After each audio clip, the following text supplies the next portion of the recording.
Blogerlar orasida nizo kelib chiqqan.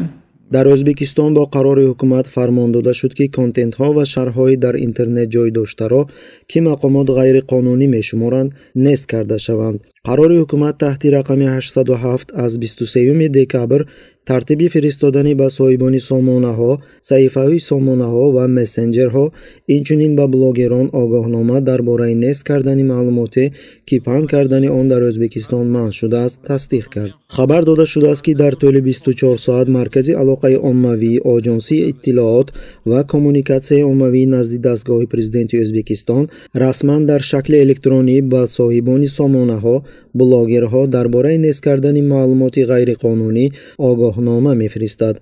صاحب منبع اطلاعاتی یا بلاگر باید در دوام 24 ساعت از وقت گرفتن آگاهنامه اعتباراً معلومات غیر قانونی را تازه کند و در این باره به مرکز خبر می‌دهد. اگر معلومات غیر قانونی از جانب صاحب منبع اطلاعاتی در مهلت معین شده نصب کرده نشود، پس آژانسی اطلاعات و کمونیکاسیون عمومی میتواند به مأمور شبکه اجتماعی یا مسنجری که در آن معلومات غیر قانونی جایگیر شده است تماس گیرد یا با دعوا برای نصب کردن معلومات o'zi aslida juda muhim ish haqida به دادگاه مراجعت میکند. کارشناسان قید میکنند که قانونی نو به شبهه روزنامه‌نگاران و بلاگ‌نویسان مستقل را در بر میگیرد که من بعد آنها قانونی مجبور کرده میشوند مواد انتقادی В конечном итоге было бы найдено и решение, как поступить, но диалога درباره رژیم را خارج کنند. فرمان نو علاقه با روسکومنادزور روسیه که وسیله سنزور کرمل است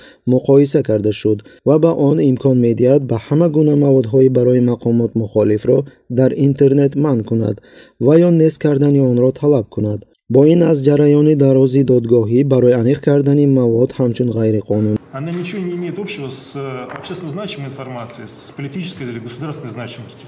И чтобы человек мог через суд хотя бы удалить.